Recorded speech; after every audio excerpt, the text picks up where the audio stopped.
This is a story called The Little Monsters, Part 10, The Kids Left Home Alone. It's a school day, and as usual the little monsters don't want to be at school.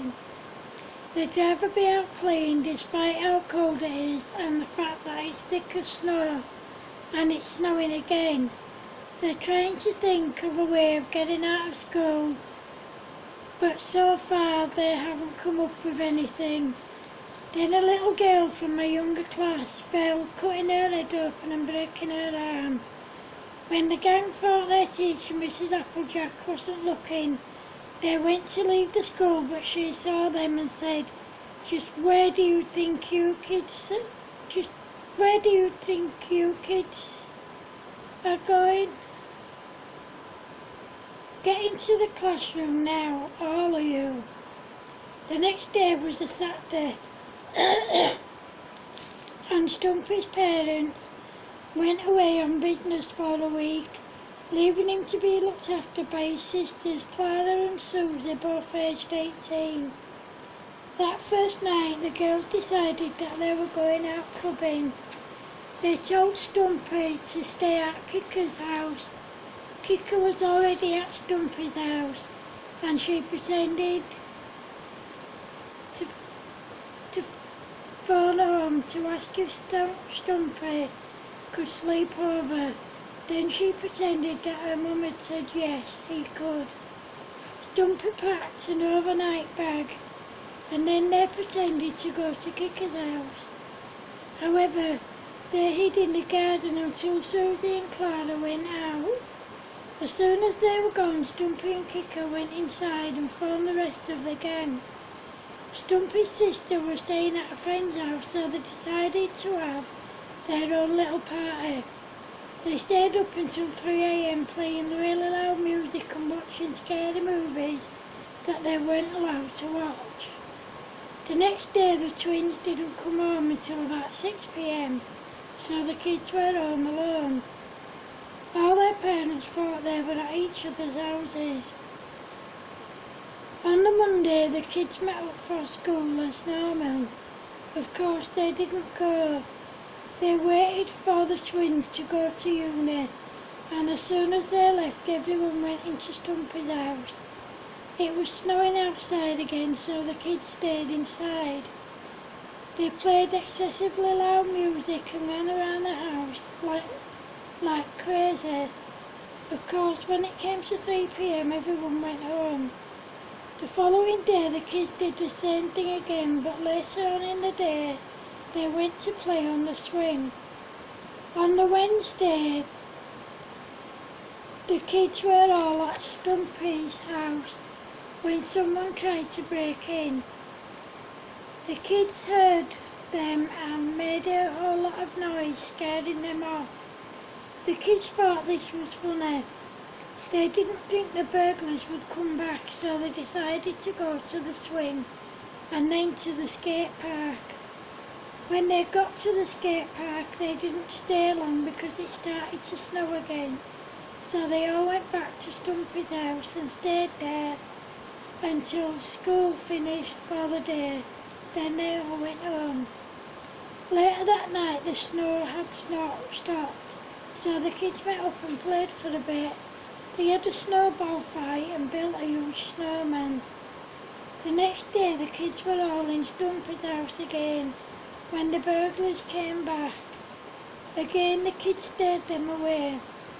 However, this time the kids heard them say that they'd be back. Stumpy said, "When those guys come back, we need to be ready for them. This is my house and they are not coming in here and stealing our stuff." The kids drew up a plan together, and the next day they put it together.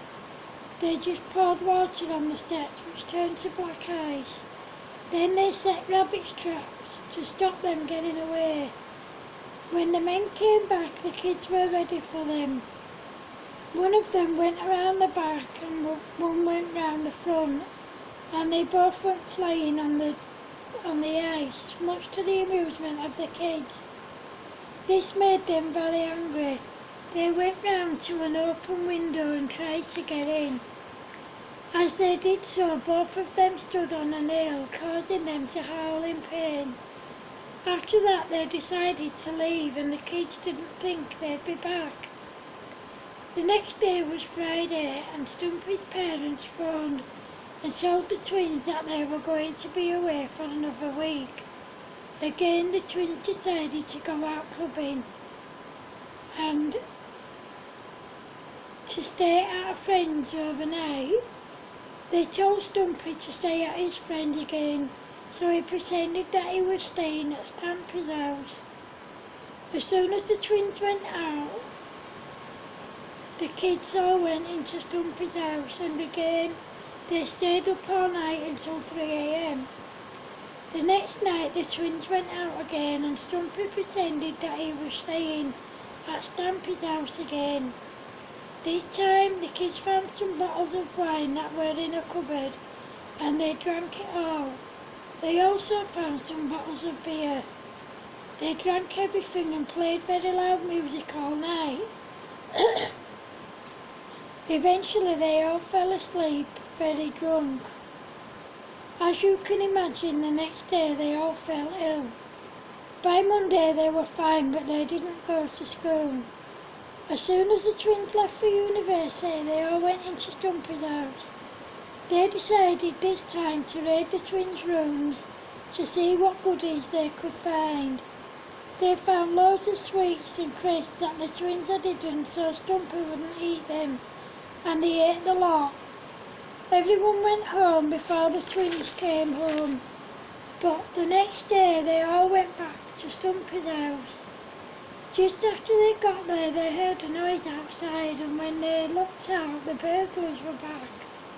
The kids quickly put some tubs of wallpaper paste under the window that the burglars were trying to get in through, causing them to put their feet in, which the kids thought was extremely funny. However, once the burglars had managed to get free, they made a beeline for the kids. One of them grabbed Stumpy, so he stamped really hard on his foot, causing him to howl in pain. The kids ran off and the burglars chased them. The kids managed to get away and hide. One of the burglars said, "Come on, let's go." Thinking they'd gone, the kids came out of hiding. As they did so, one of the burglars grabbed Stampy, but he stamped on his foot really hard again, causing him to howl in pain. The other one grabbed Stumpy, but he managed to wriggle free.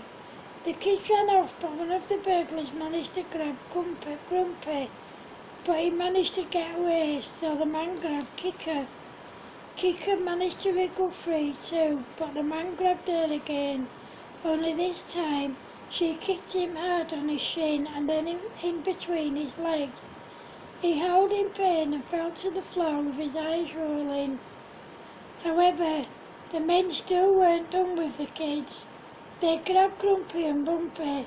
As they did, Kicker came up behind the men, and one by one she kicked them hard in their goolies again, causing them to howl in pain and fall to their knees, with their eyes rolling.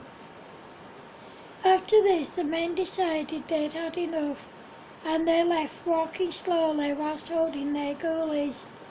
The kids stayed off school for the rest of the week. They spent their time playing on the swing and at the skate park. On the Sunday evening, Stumpy's parents came back, and they were very pleased that everything was okay and that nothing was amiss. During the following week, the kids played truant from school again. However, Mrs. Applejack phoned all their parents to find out if the kids were still sick. Of course, none of the parents knew that their kids hadn't been to school, and they knew that they weren't sick. That day when the kids came home, their parents asked them if they'd had a good day at school, and they all said yes. Then the parents asked them what they'd been doing at school, and none of them could give them an answer. The kids were smacked hard on their bums and sent to bed early without any tea or supper. They were all grounded for a whole month. At school they weren't allowed to play outside during playtime and lunchtime. Instead they were made to stay indoors to catch up on all the schoolwork they'd missed in the last few weeks. Of course, being little monsters, they sneaked out behind their parents' backs. That is, until they got caught, of course. When their parents caught them, they were smacked on their bums again, harder than the last time. Of course, they still didn't learn their lesson. End of part 10. Thank you. Hope you like it. Bye.